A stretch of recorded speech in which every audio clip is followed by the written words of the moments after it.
Good morning, everyone. Welcome back to philosophy class. Today, I am going to teach in Western philosophy criticism in the view of Immanuel Kant. पाश्चात्य दर्शन में हमने बुद्धिवाद, अनुभववाद को पढ़ाया है। आज मैं समीक्षावाद को पढ़ाऊंगी। हम जानते हैं कि सोर्सेस ऑफ नॉलेज में ज्ञान कैसे प्राप्त होता है, इस पर हमने विस्तार से चर्चा किया है। जहाँ तक पाश्चात्य दार्शनिकों का सवाल है, बुद्धिवादियों ने कहा कि ज्ञान प्राप्ति का एकमात्र स्रोत बुद्धि है। अनुभववादियों ने कहा अनुभव ही ज्ञान प्राप्ति का स्रोत है। परंतु जब समीक्षावादी आए, जिसमें विशेष रूप से इमानुएल कांट महोदय का नाम आता है, उन्होंने स्पष्ट कहा कि ज्ञान प्राप्ति में ना ही अकेले बुद्धि पर्याप्त है, ना ही अकेले अनुभव, बल्कि दोनों के सहयोग से ज्ञान प्राप्त होता है। इसीलिए ज्ञान प्राप्ति में अनुभव और बुद्धि दोनों का ही महत्वपूर्ण रोल है। इसीलिए उन्होंने अब उनके सिद्धांत को समीक्षावादी कहा जाता है। दो एकांगी मत, मतलब दोनों जो मत दिए हैं, बुद्धिवादी हो या अनुभववादी, उन्होंने ज्ञान के सोर्स जो प्राप्त होते हैं उसको ठीक से व्याख्या करने में असमर्थ रहा है, जिसके कारण कांट ने कहा कि ये एकांगी है। इसको दूर कर उन्होंने समन्वय करने का प्रयास किया है। उनके अनुसार ज्ञान के लिए बुद्धि और अनुभव दोनों ही अनिवार्य है। जहाँ हमारा ज्ञान जो अनुभव से आरंभ होता है और बुद्धि उसको पूर्ति करता है, उसकी पूर्ति हमें बुद्धि के द्वारा होती है। ये हमारा दो पूर्ववर्ती मतों का कांट महोदय ने रूढ़िवादी कहकर आलोचना की है। कांट ने कहा कि बुद्धि के द्वारा जो ज्ञान प्राप्त होता है, जिसमें उन्होंने बुद्धि ही एकमात्र ज्ञान का स्रोत कहा है, उसमें सार्वभौमिकता और अनिवार्यता रहती है। यह ज्ञान विश्लेषणात्मक होता है। अनिवार्यता सामान्य लक्षण है उसकी, वो अनुभव निरपेक्ष है और ऐसा ज्ञान निगमन विधि से प्राप्त होता है। अब हम कुछ शब्दों की विस्तृत व्याख्या करना चाहते हैं। सार्वभौमिकता का मतलब ये होता है कि वैसा ज्ञान पूर्व में भी सबके लिए सही था, अब भी है और कल, मतलब ये सभी के लिए एक जैसा है, इसमें कोई चेंज नहीं होता है और ये ज्ञान सही होता है। दूसरा लक्षण है कि अनिवार्य होता है, मतलब ये हर परिस्थिति में ये अनिवार्य है। इनका कहना है 2+2=4 है तो वो है। ये ज्ञान एनालिटिकल होता है। खूब विश्लेषण कीजिए, छोटे छोटे टुकड़ों में बांटकर आप खूब एनालिसिस कर सकते हैं। उसके बाद उन्होंने कहा सामान्य है, यह जनरलाइज है, सभी के लिए है। सार्वभौम है, यानी तीनों कालों में है, पूर्व में था, अभी भी है, कल भी रहेगा। अनुभव निरपेक्ष, यानी कि ये हम अनुभव तुरंत नहीं प्राप्त करते, पूर्व से ही जन्मजात हमारे मस्तिष्क में ये विद्यमान है। इसे ही अनुभव निरपेक्ष कहा है। ऐसा ज्ञान हमें निगमन विधि से प्राप्त होता है। मैंने एक अज्यूम कर लिया कि सभी कौवे काले हैं, तो हमारे यहाँ के कौवा या अमेरिका के कौवे वो काले ही होंगे। ये निगमन विधि है जिसमें सामान्य से विशेष की ओर हम आते हैं। ऐसे ज्ञान को निगमन विधि से प्राप्त किया जाता है। ये बुद्धिवादियों का तर्क था। अब हम थोड़ा अनुभववादियों के अनुसार आ जाते हैं। तो अनुभववादी के अनुसार ज्ञान का एकमात्र स्रोत अनुभव है। बुद्धिवादियों ने कहा कि ज्ञान का स्रोत में आदर्श ज्ञान गणित का ज्ञान माना जाता है और वो सही होता है। बुद्धिवादियों ने कहा कि गणित का ज्ञान आदर्श होता है। अनुभववादियों ने कहा भौतिक वस्तुओं का ज्ञान, भौतिक शास्त्र का ज्ञान, भौतिक पदार्थों का ज्ञान सत्य होता है और इसका ज्ञान हमें अनुभव से होता है, हमारी संवेदना से होती है। तो ये कहते हैं ये आदर्श, इसमें नवीनता आती है। अनुभववादियों का कहना है कि जो ज्ञान नवीन है ही नहीं, उसको हम नहीं मानेंगे। दैट इज नॉट ए यथार्थ ज्ञान, रियल नॉलेज वो नहीं है। इसीलिए उन्होंने आलोचना की है। ऐसे ज्ञान संश्लेषणात्मक होते हैं, यानी कि जब हम कहते हैं कि ये कपड़ा, मान लीजिए एक उदाहरण देते हैं, यह कपड़ा लाल है, एक उदाहरण मैंने दिया है, यह कपड़ा लाल है, यह कपड़ा लाल है, लाल है। तो कपड़ा में एक नया गुण, मतलब यह कपड़ा है मीन्स दैट इज क्लोथ, कोई नया ज्ञान नहीं है। जब हम लाल कहते हैं तो उसमें एक नया गुण ऐड होता है जिसको कि हम नवीनता कहते हैं, नवीन ज्ञान। ऐसे ज्ञान को नवीन ज्ञान कहते हैं जिसका कि अनुभववादियों ने विश्लेषण किया है। उन्होंने बताया है कि ऐसा ज्ञान नवीन होता है, ऐसा ज्ञान नवीन होता है और ये ज्ञान विश्लेषणात्मक होता है। अब इन्होंने ये कहा कि ये अनुभव सापेक्ष होता है। जैसे कि हम हमारे सामने कैंडल हो, हमारे सामने बल्ब हो, हमारे सामने ग्लास हो, तो वो हम देख के अनुभव संवेदना से देख के हम अनुभव सापेक्ष है। अब किसी को लाइट पूरा दिखेगा तो किसी को दिखेगा नहीं, एक साइड का दिख रहा है, तो ये सापेक्ष होता है। जो ग्रहण करता है उसकी ओर होता है। ये नवीन ज्ञान होती है, अनुभव सापेक्ष होता है और इसका ज्ञान आगमन से होता है। यानी कि हम कहते हैं कि राम तेज विद्यार्थी है, श्याम तेज विद्यार्थी है, तो हम कहते हैं लास्ट में निष्कर्ष पहुंचते हैं, एक एक एक एक करके हायर की ओर बढ़ते हैं, तो जिसमें वो आगे की ओर बढ़ते हैं, जिसमें आगमन होता है कम से ज़्यादा की ओर, तो हम कहते हैं कि सभी विद्यार्थी मेहनती होते हैं या सभी विद्यार्थी तेज हैं।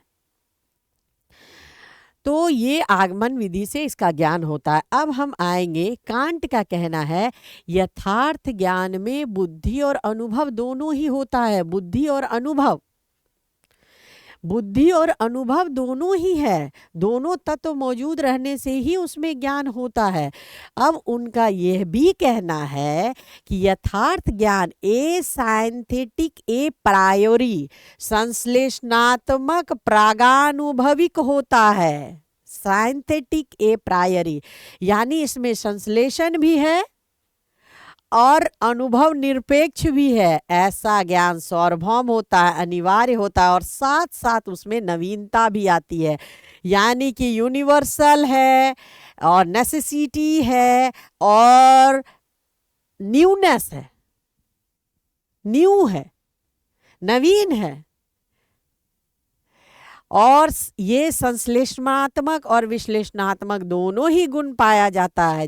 इस प्रकार हम देखते हैं कि कांट महोदय दो एकांगी मतों को समन्वय करके एक सामंजस्य स्थापित करने का प्रयास करते हैं और कहते हैं कि अपने अपने अलग अलग रूप में असंबद्ध ज्ञान पूर्ण नहीं होता है। दोनों की संबद्धता से हम उसको व्यवस्थित एक निर्णय के रूप में व्यवस्थित करते हैं, एक व्यवस्थित समिति में बंधकर एक तंत्र का निर्माण होता है, तब ज्ञान का निर्माण होता है। अपने आप ज्ञान का निर्माण नहीं होता है, एक व्यवस्थित तंत्र में वो व्यवस्थित होती है जिसके पश्चात ही हमें ज्ञान का निर्माण होता है, अन्यथा वो ज्ञान का निर्माण नहीं होगा। कांट ने कहा कि जब हम ज्ञान प्राप्त करते हैं तो ये संवेदना जो होती है वो हमें अनुभव से प्राप्त होता है और बोध जो होता है वो बुद्धि से प्राप्त होता है। एक जो वस्तु का ज्ञान देती है, संवेदना जो बताती है कि वो एक ज्ञान को वस्तु प्रदान करती है, दूसरा उसका आकार, संवेदना वस्तु प्रदान करती है। और ये दो प्रगानुभविक, ये जो है आप देख रहे हैं दो प्रगानुभविक आकार हैं, ये दिक् और काल, सॉरी यहाँ काल होगा, ये दिक् और काल है। ये दो प्रगानुभविक है जिसको कि कांट महोदय ने व्यक्त किया है। उनका कहना है कि दिक् और काल, स्पेस एंड टाइम। अब हम थोड़ा सा यहाँ विस्तार करेंगे, विस्तार ये करेंगे कि संवेदना जो होता है वो सेंस डाटा, सेंस है हमारा, सेंस पांच ज्ञान, इसको हम थोड़ा सा अभी ये आगे खत्म होने के बाद इसका थोड़ा विस्तार करेंगे, हर चीज़ों को समझेंगे कि देखेंगे कि संवेदनाएं क्या होती है, प्रज्ञा क्या होती है, बोध क्या होता है। तो ये दिक् और काल जो है, कोई भी चीज घटनाएं होती है उसका एक स्पेस होता है और एक काल होता है, एक समय है, स्पेस एंड टाइम होता है। एक किसी निश्चित स्थान पर काल, किसी निश्चित समय पर, इसको काल कहते हैं। इसके माध्यम से ग्रहण करती है, ये सभी व्यवस्थित रूप में हमारे अंदर जो अंडरस्टैंडिंग के 12 कैटेगरीज हैं उसमें ये ढल जाती है, ये ढल जाती है, उसके बाद हमें ज्ञान प्राप्त होता है। हमारे समझ के 12 आकार है, categories of understanding, there are 12 types of categories of understanding. उसमें दिक और काल के माध्यम से संवेदना उसमें व्यवस्थित होकर ढलकर हमारे पास आती है। उसके बाद हमें ज्ञान होता है। किसका किसका ज्ञान होता है? प्रज्ञा, जिसमें क्या होता है? विश्व का, आत्मा का और ईश्वर का होता है। यानी गॉड भी हमें उसी से प्राप्त होता है कांट के अनुसार, और हमें वर्ल्ड का ज्ञान होता है, और हमें सोल का ज्ञान होता है। ये चीज़ें हमें उससे होती है। कांट का कहना है कि जब हम ज्ञान प्राप्त करते हैं तो वहाँ पे संवेदन शक्ति रहता है, बोध भी रहता है और प्रज्ञा भी रहती है। ये तीनों के माध्यम से ज्ञान किसी के निर्माण में ये तीनों ही तत्व उपस्थित रहता है। ये तीनों ही तत्व ये तीनों ही तत्व उपस्थित रहता है। संवेदन शक्ति, बोध, प्रज्ञा तीनों ही मिलकर ज्ञान का निर्माण होती है। इन्होंने कहा knowledge begins with the sense और proceed thanks to understanding and ends in the reason. मतलब हमारी संवेदनाओं से आता है ज्ञान, फिर वो प्रक्रिया से आगे बढ़ते हुए समझ की 12 अवधारणाओं में से किसी एक में ढलकर उसके बाद बुद्धि तक उसकी पहुंच होती है। तब प्रज्ञा मतलब मुझे ज्ञान होता है। कांट का कहना है कि संसार का निर्माण बुद्धि से होता है। जिस विषय वस्तु के आधार पर संसार का निर्माण होता है वह अपने अंदर से तत्व उत्पन्न नहीं करती है। मतलब जिस वस्तु से हमें संसार का ज्ञान उत्पन्न होता है वो स्वयं हम अपने अंदर उत्पन्न, वो अपने अंदर उत्पन्न नहीं करती है, अपने आप अंदर नहीं होता है, उससे वो स्वयं का निर्माण नहीं करती है। फिर इन दो संसार के बीच एक भेद होता है, एक परमार्थिक है और दूसरा संवृत्ति है। परमार्थिक सत्य और संवृत्त सत्य मतलब फिनोमिनल वर्ल्ड और नॉमिनल वर्ल्ड, ये सब हमारी समझ से हमें ज्ञान होता है। परमार्थिक सत्य जिसको कि गॉड अल्टीमेट रियलिटी कहते हैं, उसको कांट कहते हैं वो अज्ञात और अज्ञेय है, जिसके कारण उनके दर्शन में अज्ञातवाद आ जाता है, अज्ञेयवाद आ जाता है। अब हम देखेंगे कि किस प्रकार हमारे समझ 12 अवधारणाओं से गुजरते हुए हमारे तक पहुंचता है। अब देखिए संवेदना वह प्रक्रिया है, अब देखिए संवेदना क्या होता है, जिससे हमारे मस्तिष्क को 5 ज्ञान इंद्रियां जो आँख, नाक, कान, जीभ, त्वचा है, जिसके माध्यम से अनुमति देता है जिससे मस्तिष्क द्वारा अनुभव और व्याख्या की जाती है। संवेदना में संवेदी जो प्रणाली है वही है हमारी आँख, कान और स्वाद जीव, गंध नाक, स्पर्श त्वचा। ये 5 ज्ञान इंद्रियां हैं जिसके माध्यम से हम संवेदना को ग्रहण करते हैं। अभी मैंने बताया कि संवेदना क्या होती है। ये 5 ज्ञान इंद्रियां से वास्तव में हम आंख बंद रहेगा हम या हमारी 5 ज्ञान इंद्रियां सुस्त रहेगी, हम किसी चीज़ का ज्ञान प्राप्त नहीं कर सकते हैं। जब हमारी 5 ज्ञान इंद्रियां सक्रिय होकर किसी चीज़ को देखती है तो हम कैसे फर्क करते हैं, उसमें हम सेंस डाटा उसका इकट्ठा करते हैं। जब हमारा सेंस से वो ऑब्जेक्ट का कनेक्शन होता है तो हमें वो डाटा मिलता है, प्रदत्त मिलती है। वो डाटा को हम हमारी बुद्धि उसको कैटेगराइज करके व्यवस्थित करती है, जिसके कारण हम दिक और काल के माध्यम से वो वस्तु हमारे तक पहुंच के हमारी बुद्धि लास्ट में रेडी करती है और हमें ज्ञान होता है। तो ये एक प्रोसेस है, ये प्रोसेस है जो वस्तु का हमें ज्ञान देता है। अनुभव में वस्तु और घटनाओं का ज्ञान प्राप्त होता है। यह एक जटिल प्रक्रिया है। फिर इंद्रिया ज्ञान और मन पूर्व की इंद्रिया ज्ञान, हमारे जो ज्ञान इंद्रियां है, और मन पूर्व जो संरचनाएं हैं जिसके बारे में हमने ज्ञान प्राप्त किया उससे वो तुरंत टैली करता है। उसके बाद उस दोनों के बीच संबंध स्थापित होता है और तभी ज्ञान का निर्माण होता है। अब हम यहाँ देखेंगे कि बोध क्या है। बोध एक सक्रिय प्रक्रिया है। बोध में क्या होता है, केवल ज्ञान इंद्रियां से संवेदी डाटा निष्क्रिय रूप में ग्रहण करती है। आप देखेंगे कि कभी कभी हॉस्पिटल में निष्क्रिय हो जाता है आदमी, उसको याद नहीं रहता है, तो उसके पास तो पांचों ज्ञान इंद्रियां हैं लेकिन उसका मन सक्रिय रूप से उसको ग्रहण नहीं कर पाता। आप देखिए कभी कभी हम ऐसे बैठे रहते हैं, कोई कुछ बोल रहा है, हम उसको ध्यान ही नहीं देते। यानी हमारी जो हमारा जो मन है उसके प्रति निष्क्रिय होता है, जिसके कारण सेंस वो डाटा संवेदनाएं हमारी ओर आते हुए भी मन उसको नहीं ग्रहण करती है, जिसके कारण हमें ज्ञान नहीं होता है। बहुत बार देखिए कि घर में भी जब हम कोई काम करते हैं तो बहुत ज़्यादा पजल्ड होते हैं या किसी कारणवश, तो हम काम करते हुए भी हमारा मन कहीं और रहता है और वो काम हम कहीं करते हैं तो काम कुछ करने का तो काम हो जाता है। जब मन और हमारी इंद्रियां दोनों के बीच जब संयुक्त होता है और वो प्रक्रिया के दौर से गुजरता है, तब हमें व्यवस्थित होकर उसका ज्ञान प्राप्त होता है, अन्यथा नहीं होता है।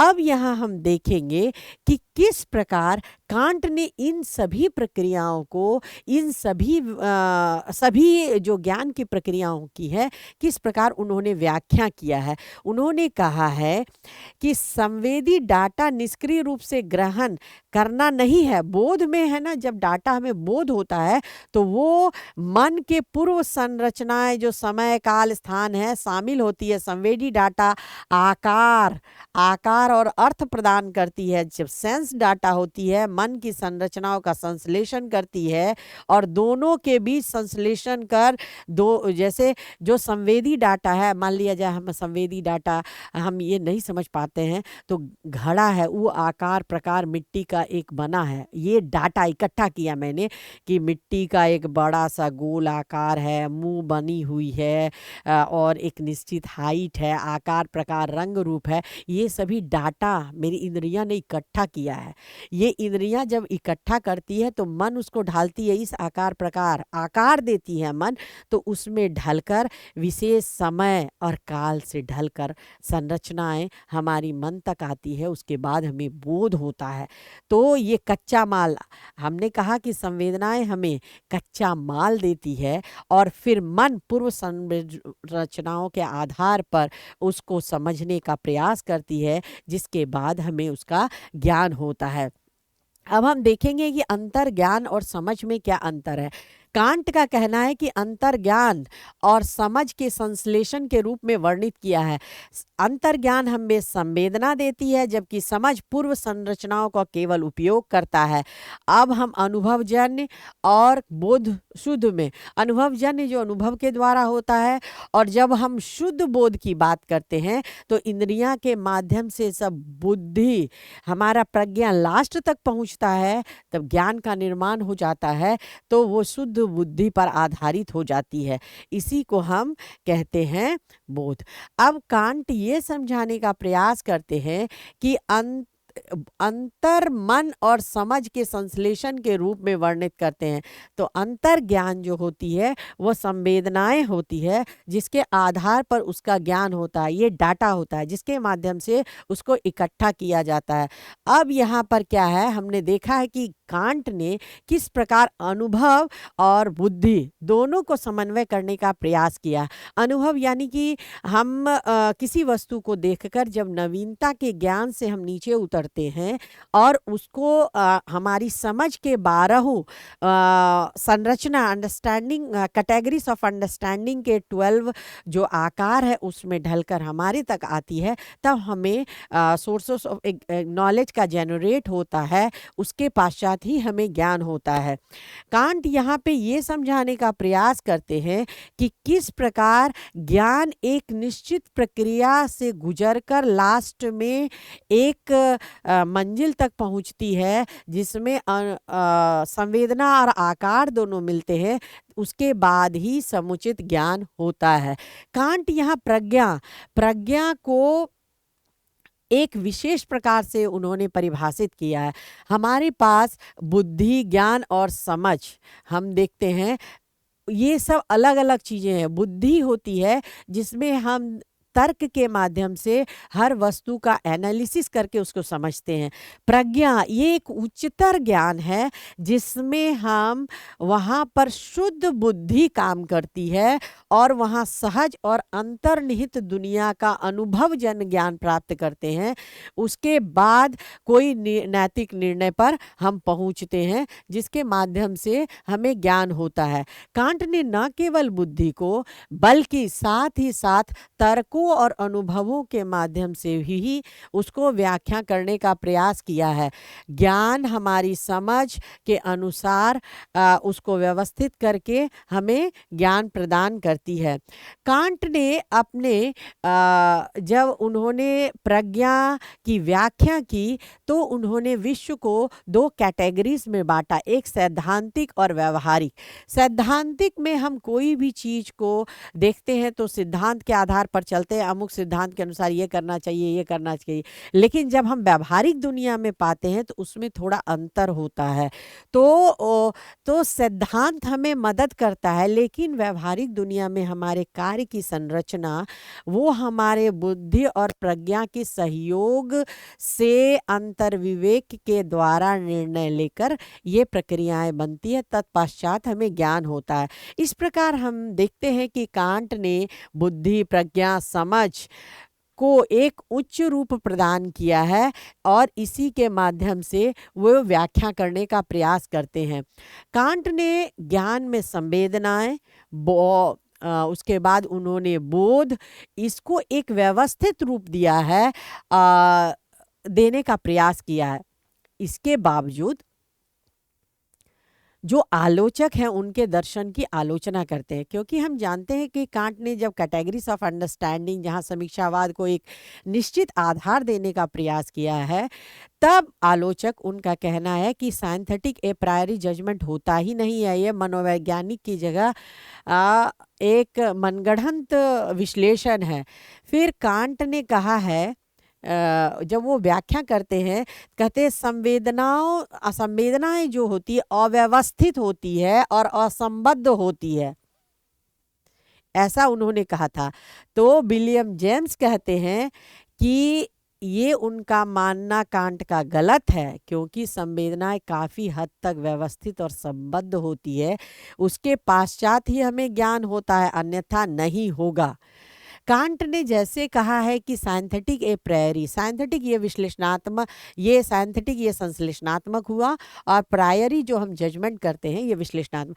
कोई भी चीज़ एनालिसिस भी कर सकते हैं और सब कुछ को समाहित भी कर सकते हैं, ऐसा दो विरोधी ज्ञान एक साथ समन्वय आलोचकों के दृष्टि से संभव नहीं है। कांट का कहना है कि आलोचक का कहना है कि कांट ने जो सिद्धांत दिया है उसमें दो विरोधी गुण एक साथ कैसे होगा। कांट का सिद्धांत वास्तव में देखा जाए तो विरोधाभास से पूर्ण है, और उनका जो अज्ञेयवाद है जो वो भी सिद्धांत विरोधात्मक है। उन्होंने अपने दर्शन को, प्रज्ञा के स्तर को जब ईश्वर की व्याख्या करने तक पहुँचे, अपने प्रज्ञा सिद्धांत में, अपने सोर्सेस ऑफ नॉलेज में उन्होंने वर्ल्ड को, सोल को और गॉड को डिफाइन करने का प्रयास किया। जब गॉड पे पहुँचे तो उन्होंने कहा कि ये सिद्धांत अज्ञात और अज्ञेय है। ये दो विरोधी तर्क उन्होंने दिया। जो अज्ञात है मतलब जो जाना नहीं गया है, मतलब उसको जाना जा सकता है, लेकिन जो अज्ञेय है वो न जाना गया है पूर्व में, न जाना जाएगा। तो यहाँ जो अज्ञात और अज्ञेय एक साथ हम कैसे कह सकते हैं।